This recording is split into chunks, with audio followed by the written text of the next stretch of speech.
This is like the most difficult times I've ever had making videos. I don't know what to tell you. We haven't found anything. It's like I don't know. I feel like the show's gone to hell in a handbasket, and I cannot. I've always talked so apocalyptically about garage sales and how it's getting worse out there and it's getting harder out there. Well, I got to tell you guys, this is like, it's just complete madness out there. And I honestly mean it this time. It's just complete madness. I can't find anything out there. So I really don't know why I'm making a video today. I have some interesting things to show you, but I don't know why I'm making this video today. I just feel like making a video, and I don't know, I feel like I owe you guys a video. So let's do it. I think what we have to do is we have to restructure our goals. I mean, what was our goal? Our goal was to go out to the garage sale and fill up this cabinet, so eventually we could sell off the cabinet and buy PC Engine games, TurboGrafx games, and we could. But what was the goal there ultimately? I mean, it was to get PC Engine games, but what PC Engine games? Okay, so here's the new set of goals. Basically now, and I think the whole show might have to change. I don't know. Not just to actually have a show. There is no show. I've gone out the last 3 weeks. I haven't found anything. There's no show. So, in order to have a show, I don't know what I should do. So here's the deal. It's not that I haven't been finding anything. I haven't been finding video games. I've been finding a lot of other stuff that I can sell to drum up the money to buy our PC Engine collection. But what do we want specifically in the PC Engine collection? Okay, and here it goes. This is going to sound ambitious, but we're going to go for every single shooter on the PC Engine. And that goes for Super CD, CD, arcade, well, arcade's only a couple, but and Hue card shooters. So, you know, I don't know how many games that is. I don't have a fucking spreadsheet that I write it on like a lot of guys do. I'm just playing it by ear and by heart. If there's a shooter that I want to see, if I'm curious about it, or there's a shooter that I think you guys should know about, or I think you guys should know about all the shooters, good, bad, or indifferent. Because when I first got into collecting for the PC Engine, there's so many question marks. Still so many question marks. What games are good? What, you know, how much should I expect to pay? You know, where do I buy them? Because I'll tell you right now, I'm going to give you guys a little advice. If you're buying PC Engine games, you know, it might seem like the great idea to buy them from US sellers, but I'm against it now. Every game I've ever bought from a US seller comes to me with a wrinkled instruction manual. People here in America, US sellers, they overrate everything. They give everything, they overgrade and overappraise everything. You get something in good, if you get it in good condition and it comes from a US seller, it basically comes to you as if a dog was chewing on it. If you buy something from over in Japan, it comes up to, and it's in good condition, it almost comes to you in like flawless condition. I don't think there's a disc that comes over from Japan that has a scratch in it. I mean, these guys really treat their video games like an exotic car or something. They really take good care of them. They treat them like China. Fine China. Now listen. All right, I'm going off on a bit of a rant here. But what I was thinking is, I don't know if you guys want to see some of the shit that I'm finding that we flip. Because basically, if I think something has value, I'll stick it on eBay for 99 cents and then let it ride. And if it sells, I don't know. You guys want to see the shit that I find? You want to see the process of selling it? I don't know. You want to see how much we bring in? Because it's almost like, you know, you know, you guys are invested in watching the program. It's almost like it's your money too. Is there a specific game that you want to see? I don't know. I'm just kicking the can around here. So, enough of this boring shit. So I got some money together, and I wound up over the course of the past few weeks. This is like months in the making here. I bought some other games. I almost feel like I'm cheating on you guys, like I haven't shown them to you.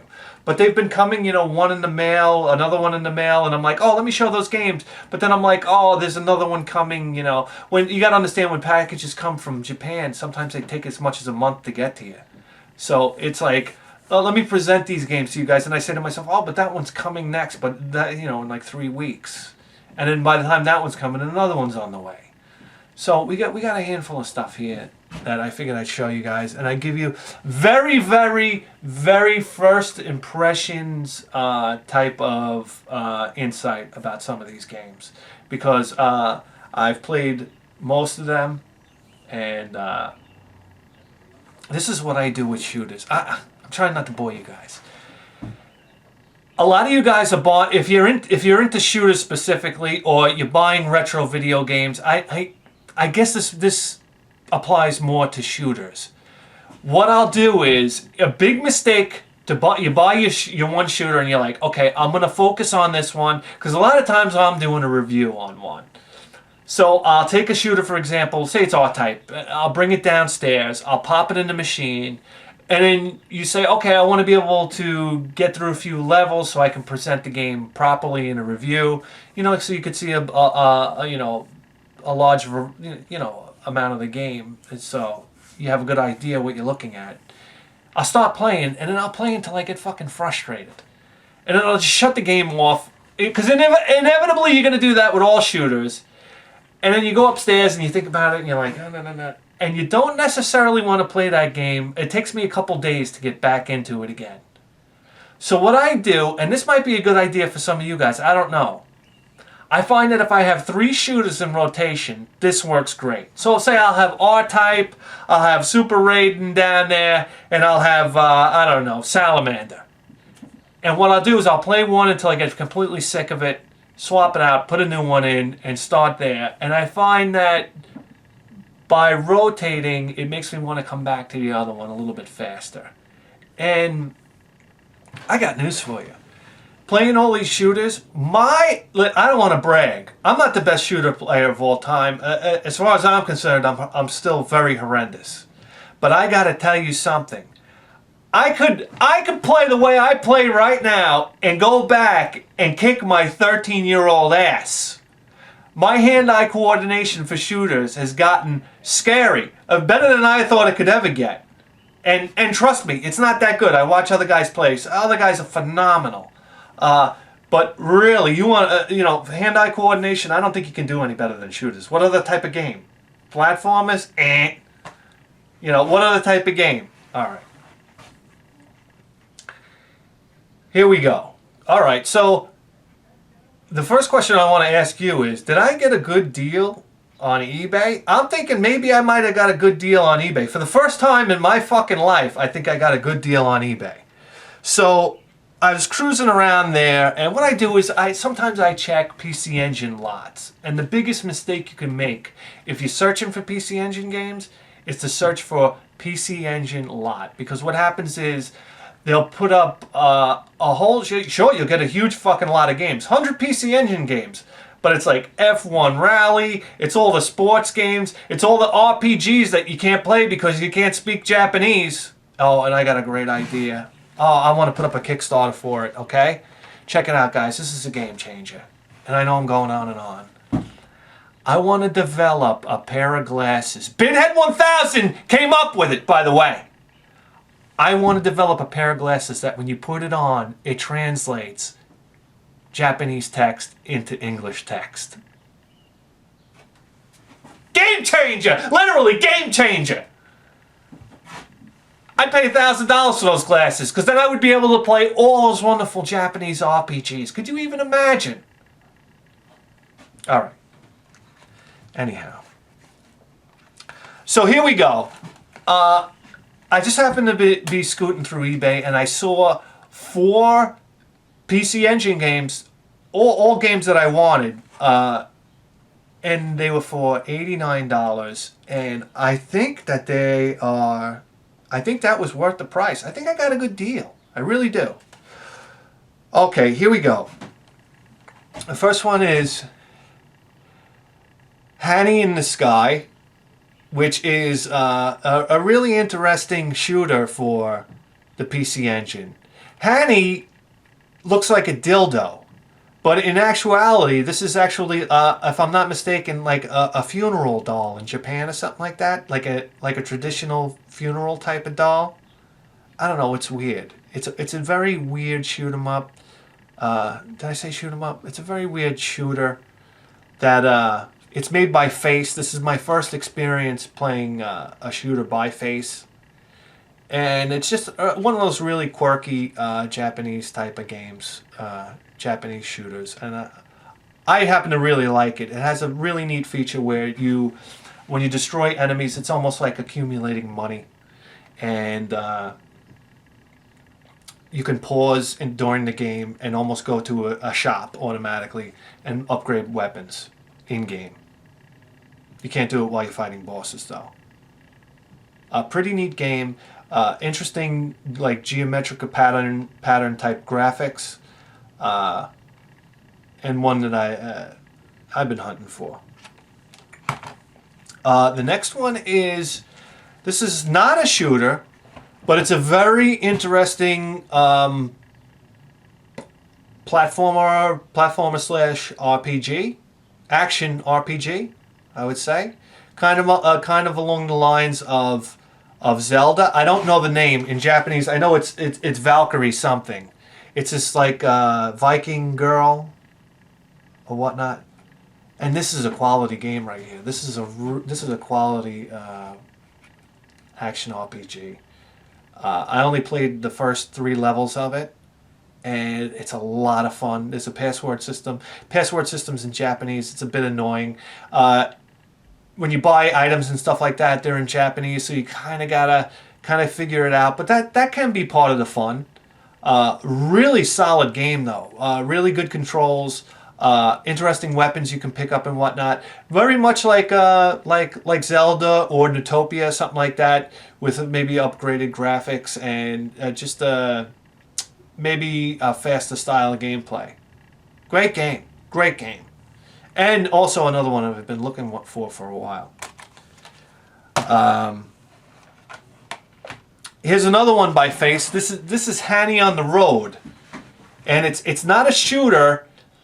It's more of I'm trying to imagine what game I can compare it to. I had one in my head. It's kind of like, I don't know if you call it a platformer. You kind of run in these lanes and you pick up items, and you can almost like jump into different lanes, which would be different, like I guess depths of perception on the screen. I don't know how to put it. And you try to collect items, and it's a fun game actually. I wasn't expecting much. I think I was expecting the least from this game, and I found myself playing it quite a bit. So. Honey on the Road. And the one that I was really pining for was a Super CD game called Psychic Storm, which I can't really speak much about because I haven't played it yet. I just haven't got around to it. But there's an interesting, I guess, gimmick in this particular shooter. It is a shooter where your spaceship transforms almost into this like biological mutant type of form or whatnot. And I think when you change into that form, you kind of have like a time bar, but you could pick up items to extend the bar so you stay in that mutated form because you're more powerful. Let's say the altered beast of shooters. How about that? Not too shabby, huh? I haven't even played it yet, but I'm guessing that's what you would call Psychic Storm. And so the 2 games that really stood out for me were Psychic Storm and Honey in the Sky, because they were shooters, and I think the other 2 were just bonuses thrown in there. But for $89, I think that might have been a deal. I don't know. I know Psychic Storm, I think you're going to pay like $35 for it. The Viking game, I think you're going to pay around $35 for. So I think maybe we got a deal out of that. I'm not sure. It just felt good. When I bought it, I said that feels good. That feels good. Okay, moving along. Wow. He bought a TurboGrafx game. And what game is that? This is a game that is not only flooded with quality, but flooded with nostalgia as well. Oh, Bloody Wolf. This is a run and gun,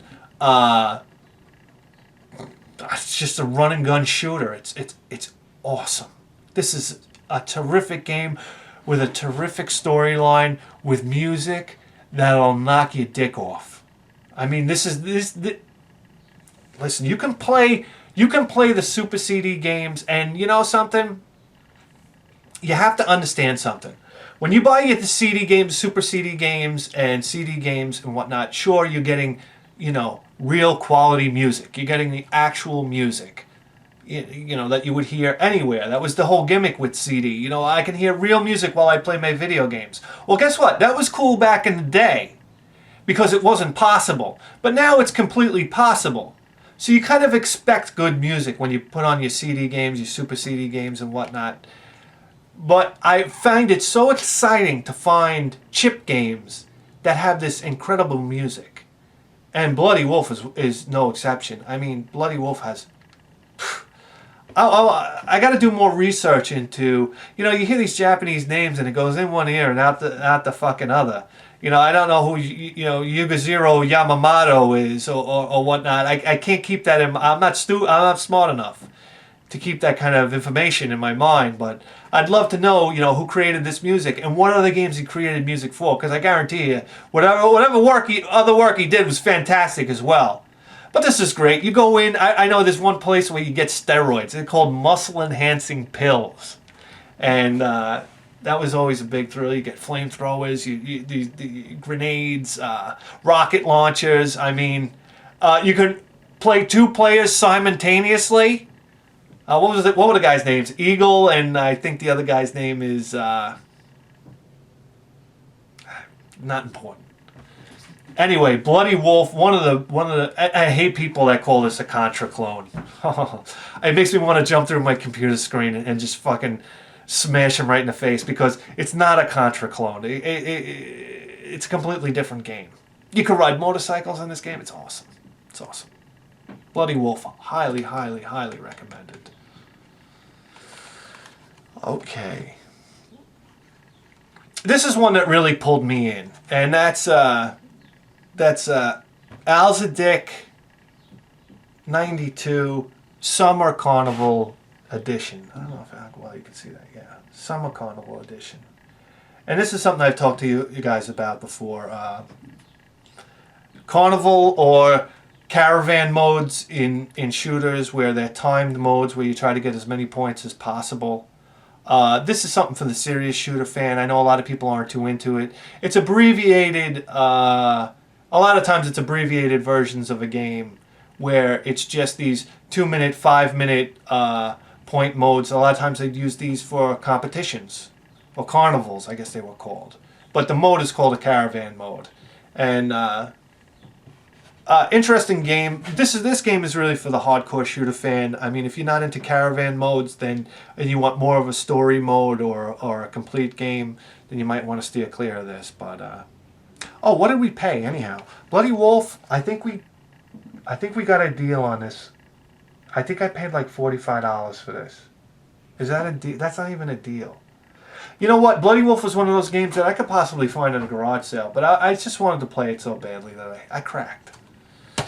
Okay, and Alzadik, this is a big money game. I think I paid like $70-$80 for this.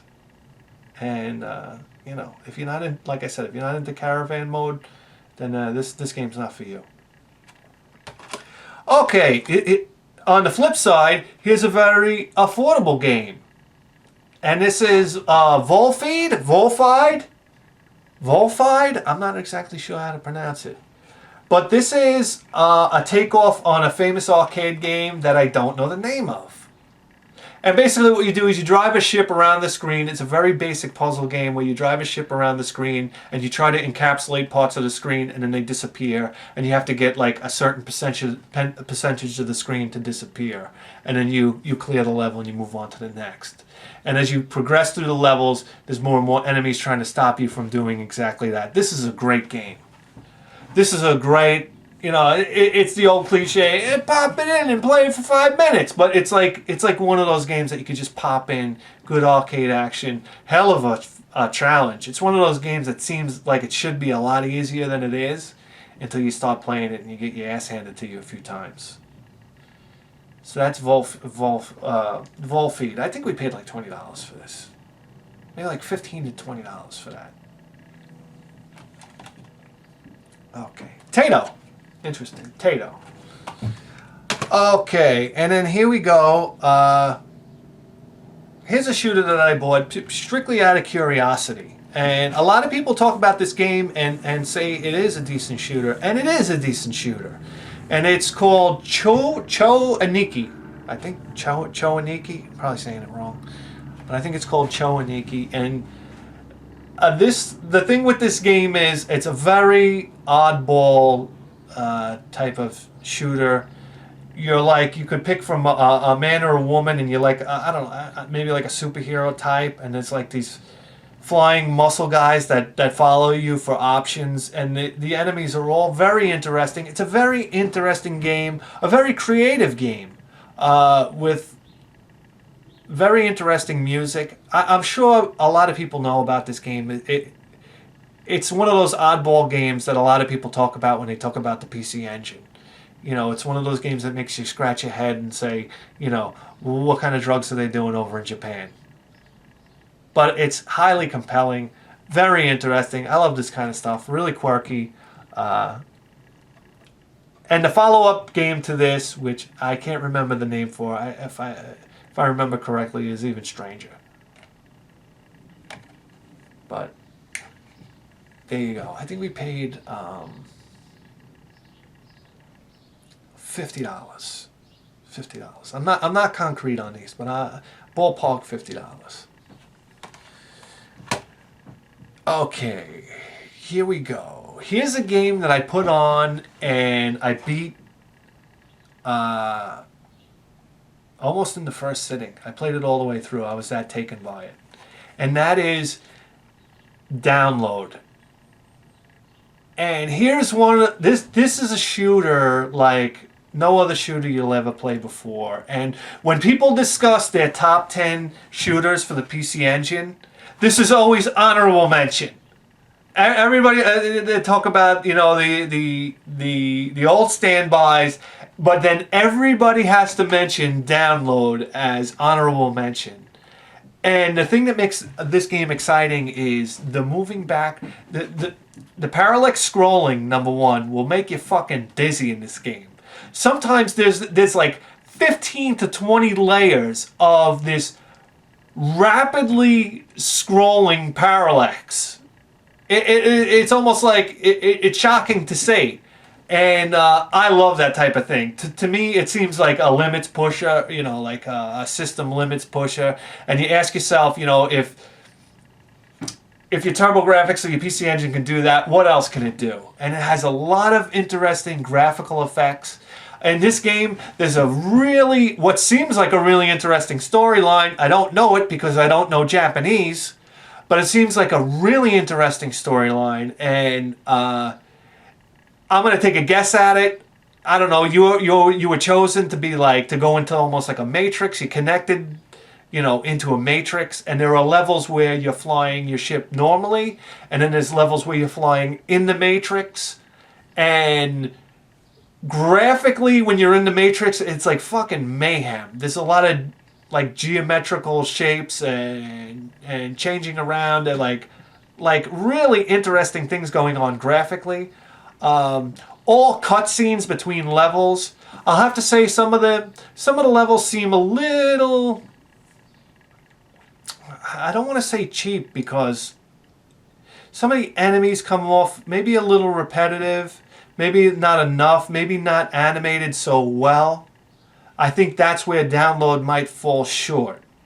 Is maybe there's a feel of cheapness to the game, but I hate to say that because it has so many good things going for it. There's a weapon system that you can pick before you start a level, which you can select, which I really like. And there is a password system, which almost turns this into a shooter RPG, if you will. It almost feels that way. And it's so good to get the password because, you know, you put that other stuff behind you and you can move forward. It's like that's what really put... If this game didn't have that password system, I don't know if I'd feel the same way about it. But it keeps on making it like it's nice to get that level behind you, and then you get your password. And what's also interesting is when you die, sometimes it says these crazy things on the screen, there's like curses and stuff like that, and wow, download's an experience. And we got download 2 coming in the mail, so that's gonna be real fun. Okay, here's a game that I listened to the soundtrack for first, just on a whim. You know, if I'm in the house and I'm gonna like mop the floor or clean the house or whatnot, I'll just turn on PC Engine music. You know, I don't know why. I love to listen to it. You know, I find it so interesting. And I heard this music and I was like, I remember I was listening to a mix of PC Engine game music, and you know, as it went, it would list the name of the game on the screen. And this one, I had to run across the room. I was like, what music is this from? This music is fucking awesome. And it's from a shooter game called Hellfire S. Now, a decent shooter. I haven't given it that much time. I think I cleared the first 4 levels. But it's a decent shooter. Music is friggin' awesome. And I think I just need to give it more time. Hellfire S. I think we paid... Oh, by the way, for download, we bought that sucker brand new in the package for like $40. That was great. Great deal. Hellfire S, I think we paid like... It might have been like $60, $50-$60 for Hellfire S. But an okay shooter so far. I have to give it more time before I actually give it any type of grade. Okay, going back to TurboGrafx. Here's a game that's loaded with nostalgia from me, and my first experience playing a point-and-click game, of course, was for the Nintendo Entertainment System. It was Maniac Mansion, and I believe that was LucasArts' game, and it's one of my favorite Nintendo games of all time. It might be in my top 10. And moving on to the TurboGrafx 16, we have another point-and-click adventure, and done by LucasArts as well, and that is Loom. And Loom, I was going to do just a full playthrough of this game, but Jesus Christ, it might take like 5 hours. I don't know how long it would take, but I would love to do it for you guys because this game really means a lot to me. Another point-and-click... The TurboGrafx 16 has 2 of the best point-and-click adventure games you're ever going to play. Beyond Shadowgate, and get ready to cash in your 401k to buy that fucker because it's going for like $450 to $500 now. What a shame. What a fucking shame. Anyhow, we got Loom here, and Loom, the background music for Loom is by Tchaikovsky. I didn't know Tchaikovsky from, you know, from A Hole in the Ground before I played this game, and I'm an immediate fan now because it's just wonderful classical music that plays in the background. This is the most relaxing game you're ever going to play. You know, you're this young boy who's part of this guild, and the guild gets broke. You're on this island, and then you have to leave the island. It gives you this feeling that you're on such an adventure, and you're trying to figure out such a mystery. And the game is very, very dark. It has this very dark tone to it, almost like very foreboding. It's like you're this very innocent boy, but you're going on this very, very ominous quest. And it's like you're up against hell. It's like you're literally up against the most evil force on the planet. Or if you don't even know where you are, if you're even on a planet. It's just such a wonderful game. And the graphics for the time, guys. The graphics for the time were just like absolutely incredible. I know they hold up today. I mean, it's, you know, it's basically kind of like stills, but there's animation too. Wonderfully imaginative point and click adventure. This is a real treasure of a game. Not enough people talk about Loom. Wonderful game. Okay, I don't know. I'm not sure if I've shown this one before, but somebody had sent me a copy of Ys 3 Wanderers from Ys for the PC Engine, which is the Japanese version. And maybe you can get by, but to me, I want to know the story. I want to play the story like it's supposed to be played. And let me tell you. Oh, by the way, I think we paid like $60 for that. Okay. I want to know what's going on in the game. So, you know, it was a wonderful gesture by somebody to send me that. But I had to go out and buy this one, and man, is this fucking thing getting expensive. I think we paid $150 for this. Ys 3 for the TurboGrafx 16. I started playing Ys 2 all over again just so I can ease myself into this. Gong. Yeah, I started playing Ys Book 1 and 2 again just because I wanted to have that experience again going into this game. And boy, oh boy, what music in this game. A much different game than Ys Book 1 and 2. It's more of a side-scrolling action RPG. But what a wonderful game. I remember I played this for the Super Nintendo. I remember I had Ys Book 1 and 2 on my TurboGrafx back in the day. And I never had the money to scrape together to get Ys 3. There were other games out there that I wanted to get. I never prioritized it, and I completely missed the boat on it. One of the biggest mistakes I ever made. And then at the time I had a Super Nintendo, and I played Ys 3 for the Super Nintendo. And what a wreck of a game. I mean, they just completely botched it. Terrible scrolling. The music isn't even close to on par with this. I beat the game, and then in the back of my head I said, oh, okay, I beat Ys 3. I did it. And then I was thinking to myself, no, you didn't. You didn't play the TurboGrafx version. You didn't beat the TurboGrafx version, so you haven't done anything. All right. This next one is really interesting.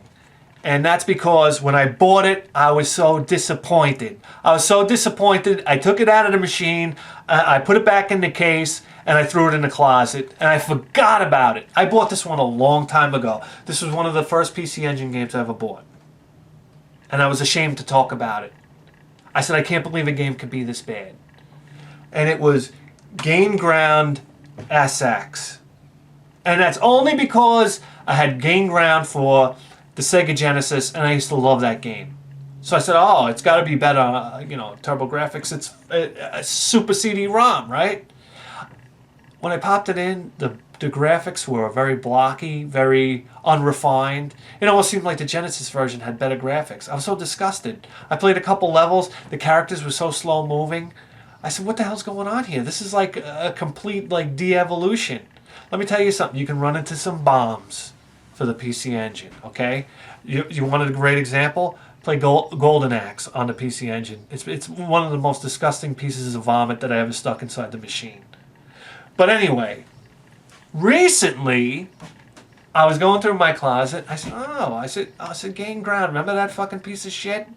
And I was so bored. I don't know what made me do it. I put it in the machine, and I played it for 4 fucking hours. This is a great game. I just didn't give it the chance. Gameplay speeds up as you go through, and let me tell you something, this game is a shit ton of fun. For anybody that's never played Game Ground before, it's a great game. I'm not exactly sure how to explain it. You're like a character, you're just trying to get to a box at the top of the screen, and you got all these enemies trying to stop you, and you pick up many other characters as you go, and you wind up having to sacrifice characters, and all the characters have different weapons and attributes that can either that can help or hinder on certain levels. It's a really, really good game. And I got all the way up to the last boss, and I just haven't gone back to it yet, but I do want to go back to it. I got a lot of stuff coming in now, so this is definitely a game I'm going to have to go back and beat. But, excellent game. I think we paid $40 for that. 40, maybe $50 for that. Okay. Here's a game that I always want to talk about because, again, a lot of these games that we're buying here have a lot of nostalgia for me. So that's why I've gone back. But this is Veek's Tactical Gladiator. And this is the Japanese version simply because it has badass cover art. And you don't really need to know the language to play the game. Veek's Tactical Gladiator is one of the most overlooked shooters of all time.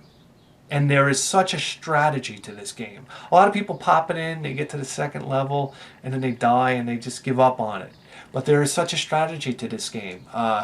You're basically this big robot. You're a huge sprited robot, and you have all these different weapons: a left arm weapon, a right arm weapon, a chest cannon, the ability like a jetpack almost, and a shield. And you get to upgrade them. You get a certain amount of points depending on the amount of enemies that you kill for the particular level. And then you get a certain amount of points which you can spend to upgrade your robot. And you have to upgrade very wisely. And which really leads to the replayability on this game. And I remember my friend Rex and I beat it. Back in the day, it was a huge accomplishment. I mean, this is right up there with beating R-Type. Because Veek's Tactical Gladiator can be tough. Not impossible, but very tough. But this is a great shooter, and nobody talks about it. Nobody. Great game. Can get it for your TurboGrafx too, but I recommend getting it this way. I think we paid $25-30 for it. All right, here we go. This is something that I think a lot of people might find interesting. It's Legendary Axe 2. And you ready for it? Better than Legendary Axe 1! And I mean that. Legendary Axe 1, I never really thought was a great game. I think it's a good game. I think it's a severely difficult and unfair platformer as you move forward in it. I didn't think it did anything particularly groundbreaking. It was one of the launch titles for the TurboGrafx 16 that I think gets way too much credit. And whenever I hear anybody talk about top games for the TurboGrafx 16 and they're ending close, like they get into the end of their list and they start talking about Legendary Axe, I said, this is a person that knows nothing about the TurboGrafx 16. There's a lot of charlatans out there, guys. Don't be fooled. Legendary Axe 2, on the other hand, this is a... You know what I love about this game? It's dark, man. The music is dark. The levels are dark. I don't know how to explain it. It's, zombies, you cut them in half. They're crawling on the floor at you. The 7 bodies are crawling at you. The game is fast-paced. It's the kind of game that really showed off. In the commercials, they use the Legendary Axe 2 a lot. Graphically, I think it's fantastic. The levels are big. They scroll up. They go down. They're pretty big. The end bosses are very creative. Very fun game. I always loved your super, almost like grenade or whatnot. It was like this star that you throw out, and it makes this high-pitched noise, and then it blows up everything on the screen. I always thought that was like, whoa, what is this wicked weapon that this guy wearing this friggin'... what is it called?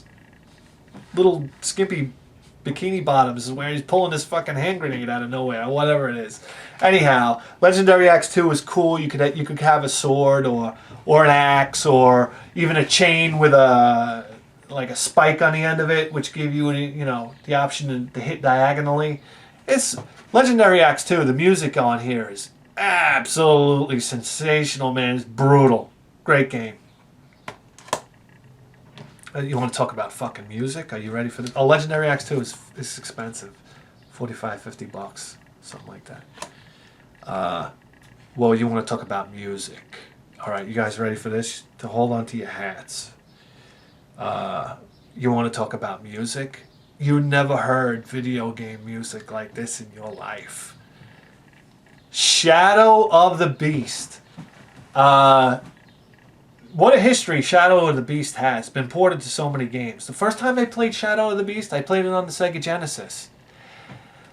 The game was so fucking hard that it was probably one of the most frustrating games that I've ever played for my 16-bit during the 16-bit era.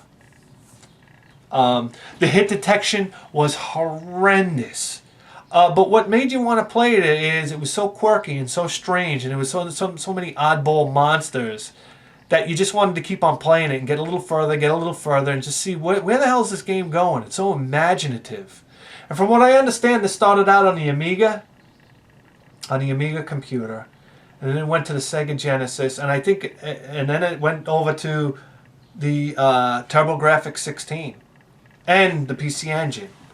But the TurboGrafx 16 cleaned up all the mistakes that the Sega Genesis made. The Sega Genesis is a trash game. If you ever see it, just throw it in a garbage can.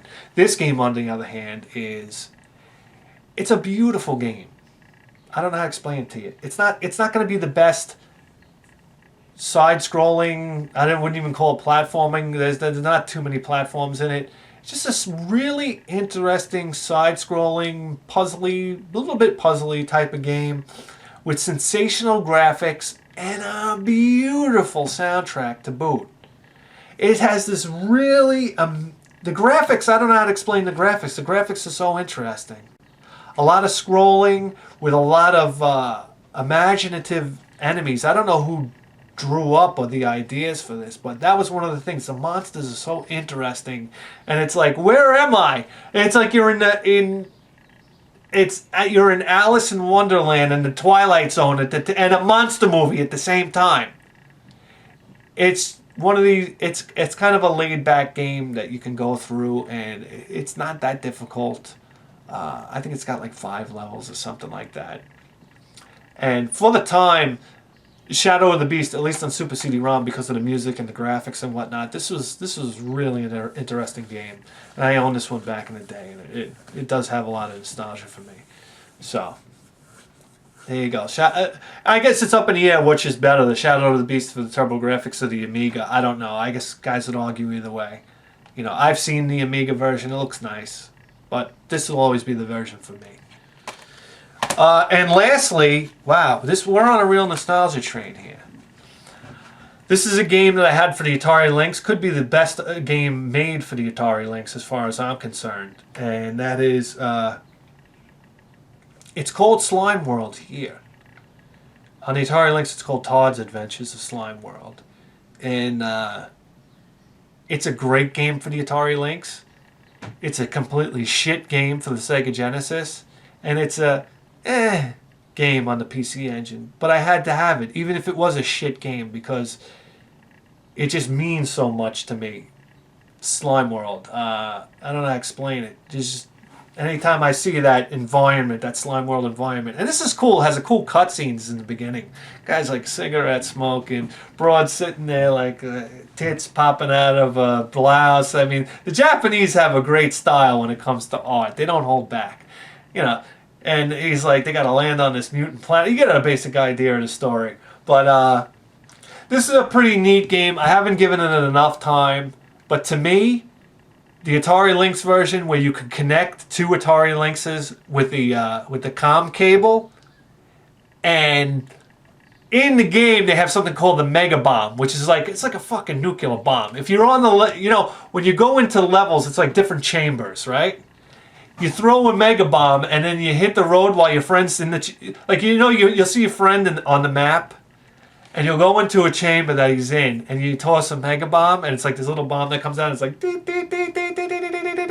and then you jump out of that room, and the whole room just gets annihilated, and you kind of one eye on your friend, looking for the reaction. That was my first experience playing a game like that, where it was almost open world, where you had a real vast selection of where you could travel to, and here you are, you got your buddy in that same world, and you're basically gunning for each other. I mean, what fun.